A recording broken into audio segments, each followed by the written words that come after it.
Hello and welcome once again to another Parry's Pickups. I have a little pile of portable titles, so you can't see what the bottom ones are. Let's start with them first. So, as I mentioned previously, I was going to do a portable special episode because I realised I picked up quite a lot of handheld games recently. And the first thing I'm going to start with is a game I didn't know existed, and I'd never seen before. I used to work in games retail, never saw this game on the shelves or anything. But Snowboard Kids for the Nintendo DS. Very surprised that this was actually released. They've reworked the characters to now be humanoid as opposed to whatever they were in the original Snowboard Kids. And I had a quick go on this. It was a bit tricky, I'll have to admit there, but nice 3D graphics for the 3DS, of course. 3DS, sorry, for the DS. Which is not something you always see, you know, well handled 3D, and certainly is a good looking game, and yeah, seems very close to the original Snowboard Kids on the N64. So yeah, that's cool, I thought. Not expensive either, I got it very cheap. And we'll move along to this. Was bought brand new, and I like this series of games, and that series is Pang. This is Magical Michael's Pang. Pang is a great puzzle game where you pop balloons. You stand at the bottom of the screen, you can walk left to right, you can fire projectiles upwards to destroy these balloons that fall on you, and as you destroy them they break into smaller balloons, and it's a case of dodging the balloons and destroying them all before the timer runs out. In this game there's lots of new power-ups I'm not familiar with in a Pang game, and it's got sort of a storyline that Magical Michael is the only one who can save the world from these alien invaders, which are the massive balls. Yeah, it plays well, it plays like Pang, and I do like the unique moves that are offered in this particular game. So, nice, yeah, very happy with that, to have a portable version of Pang, one of my favourite puzzle action type games. This was a game I saw in this next one, on Stop Skeletons from Fighting. That's a YouTube channel, you can check it out. Derek Alexander used to be the, oh gosh, what was he? He was some sort of happy console nerd. Happy? I can't remember, because there's that other guy, isn't there, Johnny Millennium, who's also a happy console gamer. I don't know. Anyway, he's now goes by Stop Skeletons from Fighting, and he featured this game, Cop the Recruit, as a great example of what the original DS is capable in terms of 3D. Rumour has it this was originally going to be a driver game, and then the developers lost the license. VD Dev are the developers who are well known for pushing the boundaries of the hardware they develop for. And so far, yeah, this is pretty entertaining. It really does have more polish than your average 3D DS game, and yeah, it's one of the best looking games out there. It plays a lot like Driver. You can see that it could have been Driver originally, but it does have its own unique story and characters, and presentation top notch. The actual handling of the car seemed alright from what I played of it, and it really feels like a proper portable console experience. So it feels a lot like a console game on a portable console. Of course, you know, you do see some limitations of the hardware. But overall, this it's a very impressive game, and a very fun one from what I've played of it. Moving along now to a game which isn't quite as polished but equally as 3D is Quest for Justice Zoro. So for those not in the know, I've been collecting Zoro games. I have a few of them now. There aren't many, admittedly, and they're not really very good on the most part. The Wii one was alright, the PS2 one wasn't so good. What else did we get? That Shadow of Zoro on the PS2, I think it's Legend of Zoro on the Wii, and this is Zoro Quest for Justice. Miles better than the other portable Zoro game, Mask of Zoro for the Game Boy Color. This one is a 3D adventure title with an emphasis on combat and jumping, and picking up items, accessing your inventory, and using them to get past certain points. So for example, you come to an obstacle which you'll need your whip for, you have to jump into your inventory, get your whip, and then you can swing across. So usually if you get stuck, it's usually something involved with an item which you need to pick up and then use to get further on in the level. Animation is a bit ropey in this, you know, but again, it's equally quite impressive to see the 3D in this game running on a DS, and for all its ropiness and rather low budget cutscenes, which are all still images, the quality of the illustrations aren't some of the best I've seen. They do serve a purpose, and they manage to convey some sort of plot. To those who like Zoro, you can probably have something to appreciate there at least. Yeah, combat was quite good. A reasonably deep sword fighting system. Not especially, but good enough. I'm not sure what else to say about it. The 3D is pretty good, but some of the animations and some of the production values are a little low. The actual gameplay itself is simple, but I think rather entertaining, and anything Zoro is interesting in my book, so that's that one.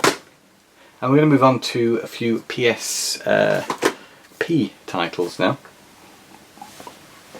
After I've had a sip of tea, and first of all, a very gracious a gift from my good friend and fellow podcaster Matt Boyle. This is Fate Tiger Coliseum for the PSP, Japanese only release. It is a fighting game. Now, Capcom were involved with this, yes, that's right. We're developed by Cavia, and it's a Power Stone-esque arena-based fighting game. I've only had a very quick go with it. I managed to negotiate the menus, which are all in Japanese, for if you're interested in importing this. There is that language barrier to overcome. The actual gameplay, of course, doesn't really involve any knowledge of Japanese. It seems to be a fairly straightforward brawler, but I think it has some hidden depth, although only having played it briefly, I didn't quite work out those depths of gameplay yet. I realised there was a button that let you attack with your sword, and I sliced away at the other opponent until I won.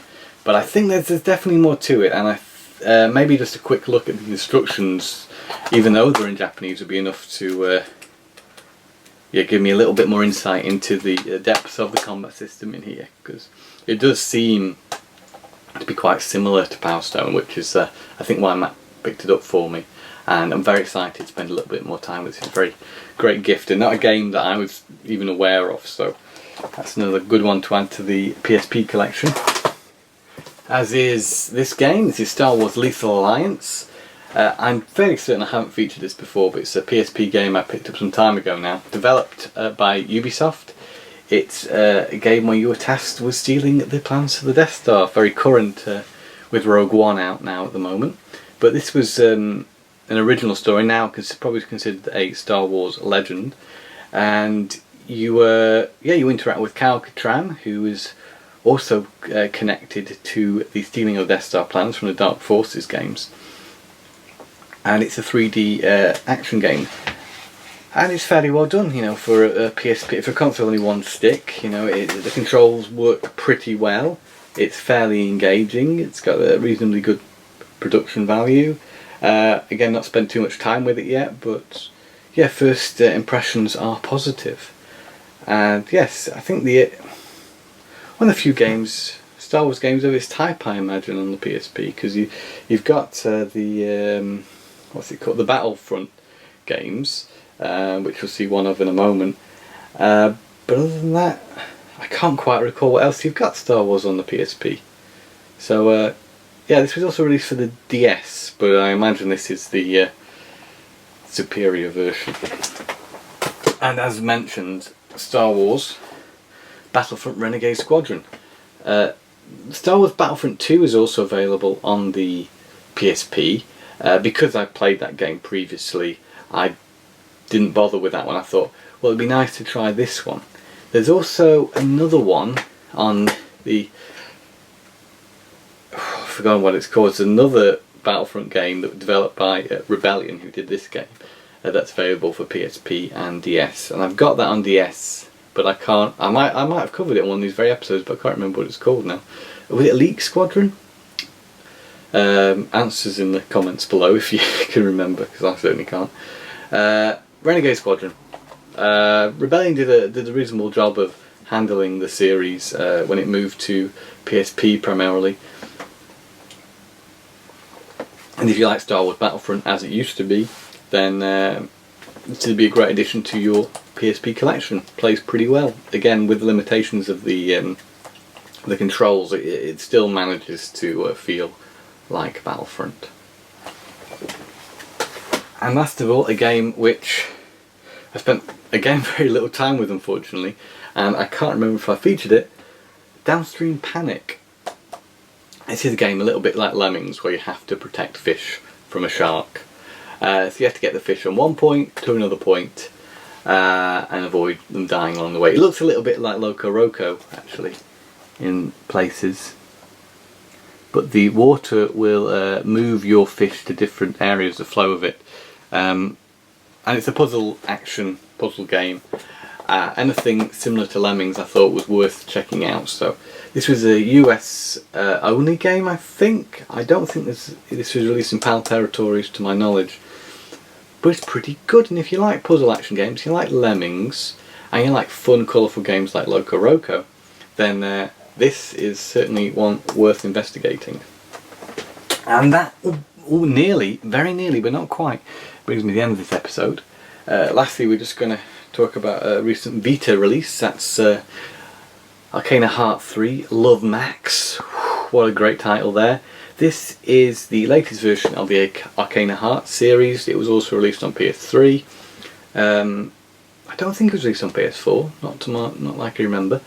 But I've got a digital version of the PS3 game, but I did fancy getting a physical copy of it as well. And rather than get another, having it digitally already, getting another physical copy, this game takes up too much hard drive space. So I thought I'd get the Vita version, which looks incredibly sharp, wonderful on the Vita screen, and it allows me to play the Arcana Heart and Arcana Hearts game on a portable system, which is really good in my book, and very happy to have this at an affordable price. Well, I bought it off of Zavvi. I think it was about £15. These things are sort of going up in value now, so it's not one of the cheapest games in this episode, but I think worth if you're a fighting game fan. The Arcana Heart series is pretty good. It's developed by the same people, I think, who did Nitro Plus Blasters, which is available on PS4 and PS3, which is one of my favourite 2D fighters of all time. So that's Arcana Heart 3 Love Max. And that is it for this episode of Parry's Pickups. Thanks again for checking it out. The last episode this Christmas period, or will be New Year period actually by the time it goes up, will be on more retro titles. So we're talking 3DO, N64, Dreamcast, Super Nintendo, Saturn. So if you're interested in those older type of games, then be sure not to miss the next episode. So thanks again for watching, and we'll see you again for another Parry's Pickups. Cheers and game on.